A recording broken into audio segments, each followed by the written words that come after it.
Selamat datang di Cerita Bebas Channel. Selamat datang pada para pecinta cerita horor dan cerita misteri. Di video kali ini, saya akan membawakan sebuah cerita atau kisah misteri atau kisah horor tentang arwah Zaskia bangkit dari kubur. Manusia yang sudah mati hidup kembali. Mana mungkin. Berangkat dari pertanyaan inilah aku ikut serta dalam ritual penangkapan hantu kuburan Talang Gayau, tempat di mana hantu Zaskia sering maujud dan menakut-nakuti warga. Pada suatu hari, Kamis Pon 13 Januari 1990, pukul 18.40 waktu Indonesia Barat, anak bungsu almarhumah Zaskia, Herman yang baru berumur 10 tahun, dikejutkan oleh kehadiran ibunya yang sudah 3 bulan meninggal. Saat itu Herman sedang menonton TV di ruang depan rumahnya di tebing giling Ogan Ilir, Sumatera Selatan. Di saat asik menonton televisi, Herman melihat kemunculan ibunya yang tiba-tiba dan mematikan TV yang sedang ia tonton. Di luar kesadaran bahwa ibunya sudah meninggal, Herman berteriak kepada ibunya, "Mama, jangan matikan televisi, aku lagi nonton nih." Oke, Herman polos. Dalam hitungan detik, ibunya yang menggunakan baju kebaya hitam yang biasa dikenakan di saat masih hidup itu menghilang entah kemana. Ayahnya yang baru saja usai ambil wudhu untuk sembahyang maghrib kaget mendengar Herman memanggil mamanya. "Kamu barusan kenapa, Her? Kamu memanggil mama dan meminta mama tidak mematikan TV?" tanya Herman.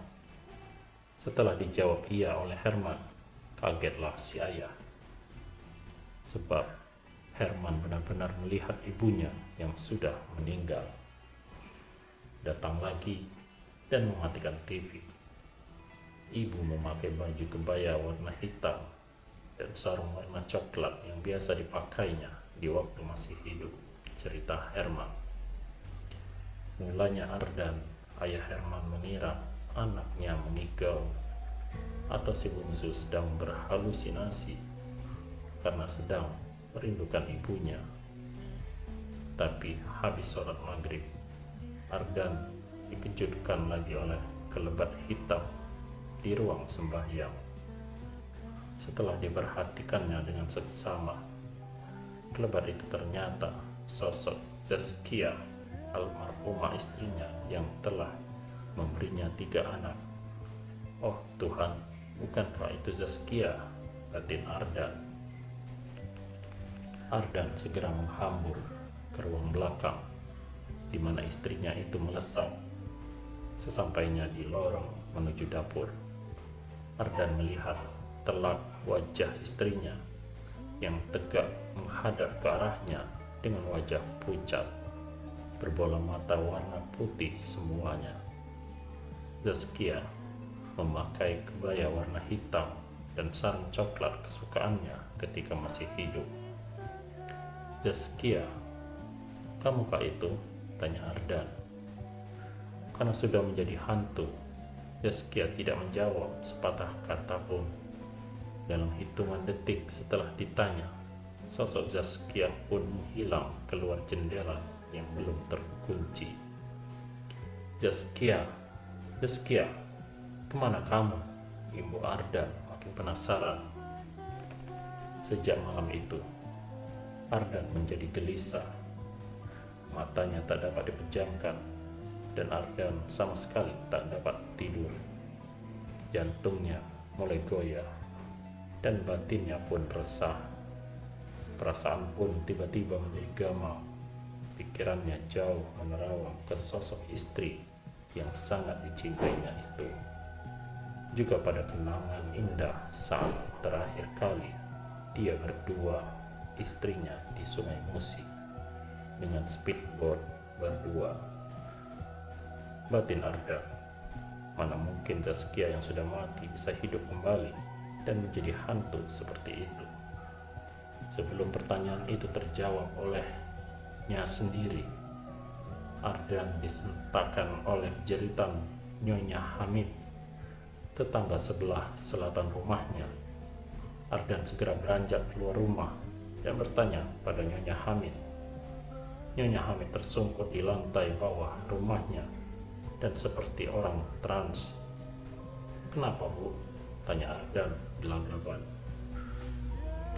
Karena masih dalam keadaan trans, Nyonya Hamid tidak dapat menjawab pertanyaan Ardan, tapi mata istri Hamid itu melotot ke arah Ardan seperti mau marah. Setelah minum air putih yang dibaca-bacain oleh Hamid suaminya, ibu muda itu pun akhirnya sadar. Dalam sadarnya, dia bercerita bahwa baru saja dia dicekik oleh Zaskia, almarhumah yang sudah 3 bulan lalu dikubur.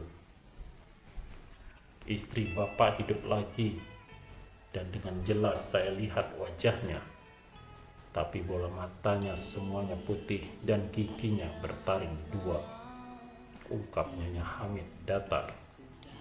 Hamid terperanjat mendengar cerita istrinya itu, sedang Ardan hanya diam dan tertunduk tak bisa membantah lagi. Sebab dia dan anaknya Herman baru saja melihat Zaskia di rumahnya. Ardan meminta pada keluarga Hamid agar tidak menyebarkan cerita itu keluar. Ardan mengaku sangat malu dan terpukul sekali bila banyak orang tahu bahwa Zaskia menjadi hantu. Bagi manusia baik-baik, terutama Ardan yang rajin sekali ke masjid, akan sangat terpukul bila warga mengetahui almarhumah istrinya menjadi hantu. Bukan cuma saya, semua anak-anak saya akan terpukul dan malu oleh aib ini. Tolonglah, simpanlah cerita ini dan jangan sampai keluar," harapan Ardan.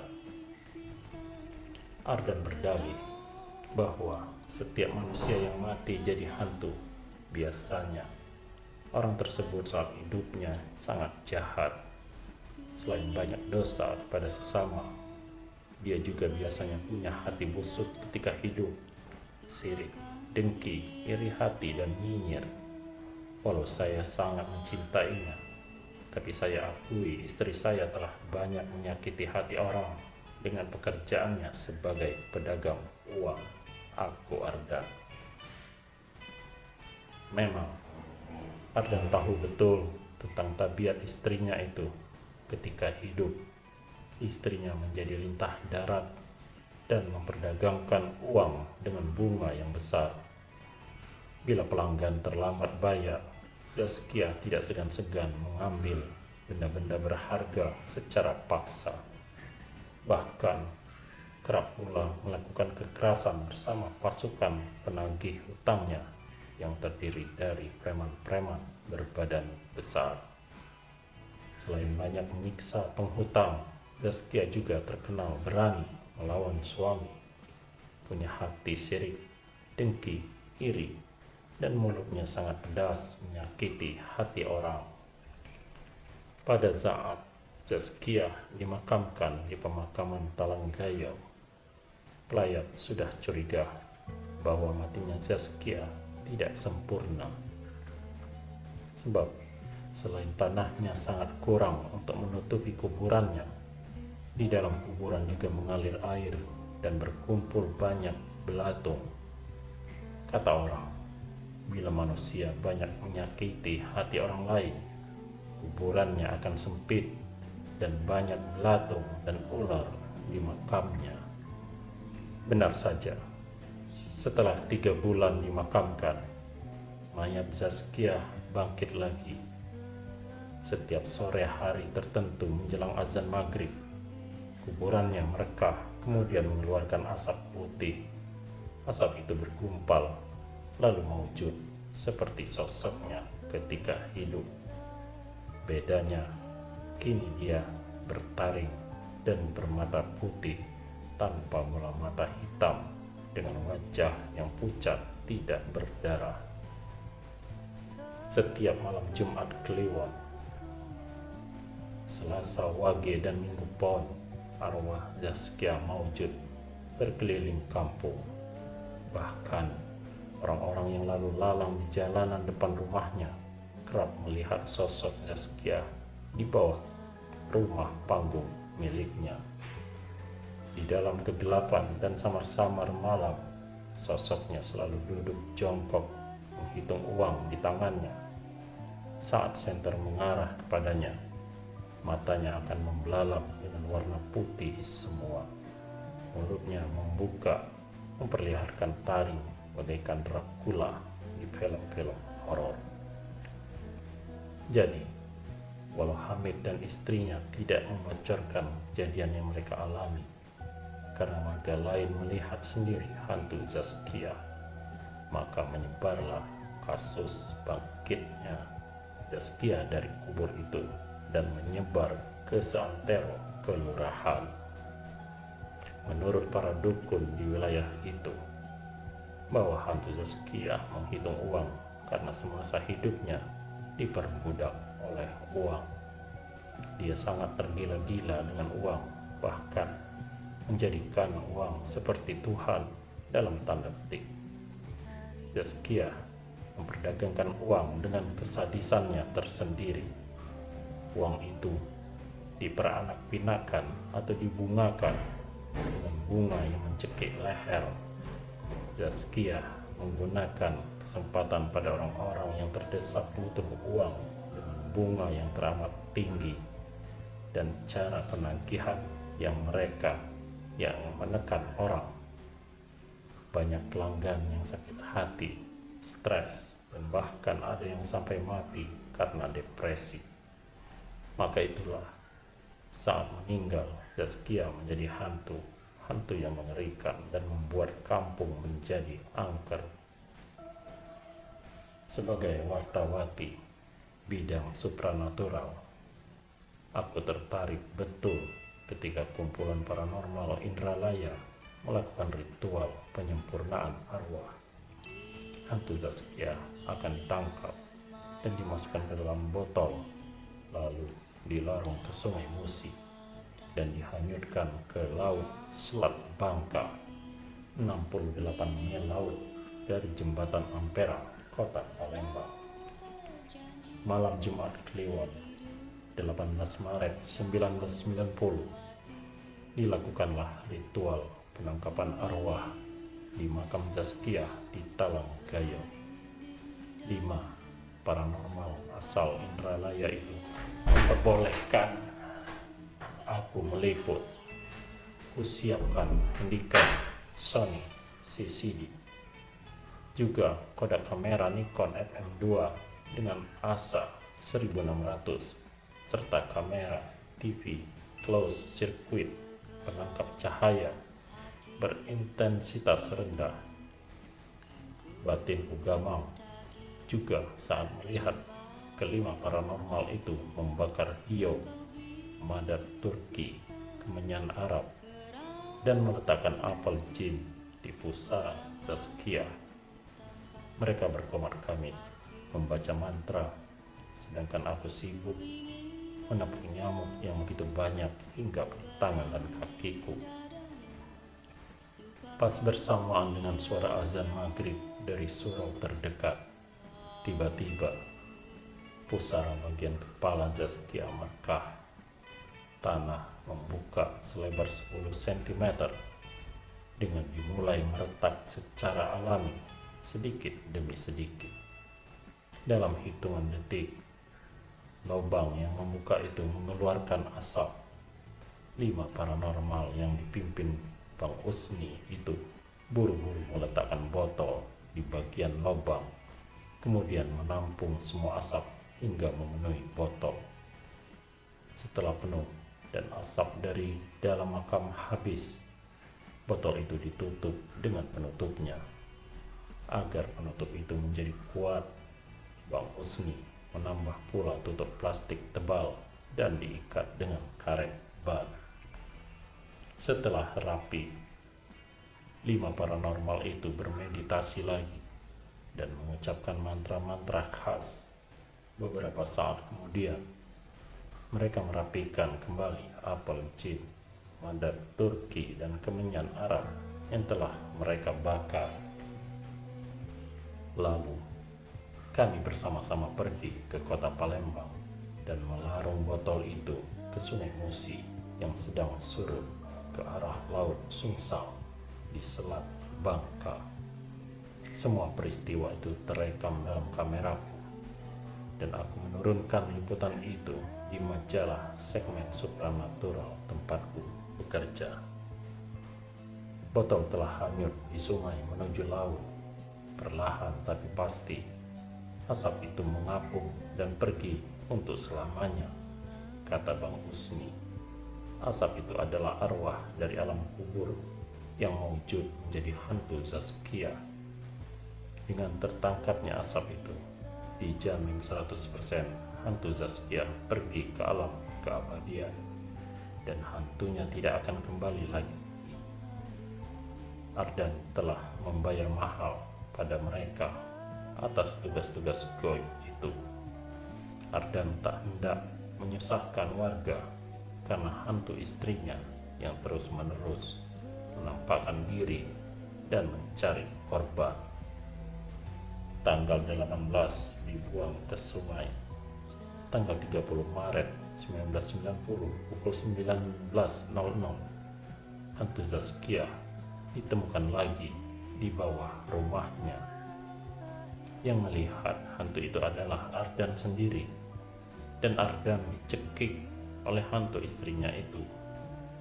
Setelah dipanggil, Bang Usni meminta maaf sebagai botol yang hanyut di Sungai Musi itu tidak sampai ke laut.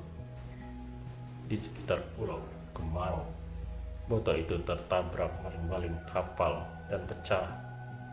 Asap yang ada di dalam botol kembali mengudara dan balik lagi ke makam Zaskia.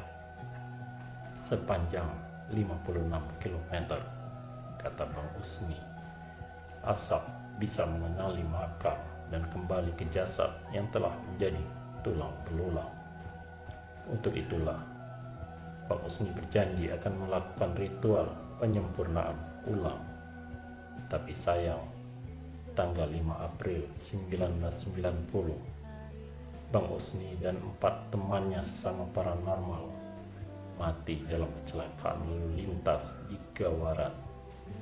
Mobil yang mereka tumpangi bertabrakan hebat dengan truk tronton dan semua penumpang mobil carry yang disetir Bang Usni mati semua. Ada kabar menyebar bahwa arwah Zaskia itu menampakkan diri di depan carry di Gawaran dan membuat Bang Usni tak dapat mengendalikan setir lalu menabrak tronton. Info itu didapat dari Hardi, supir tronton yang melihat kelebat wanita berkebaya di depan mobil carry dan di depan trontonnya.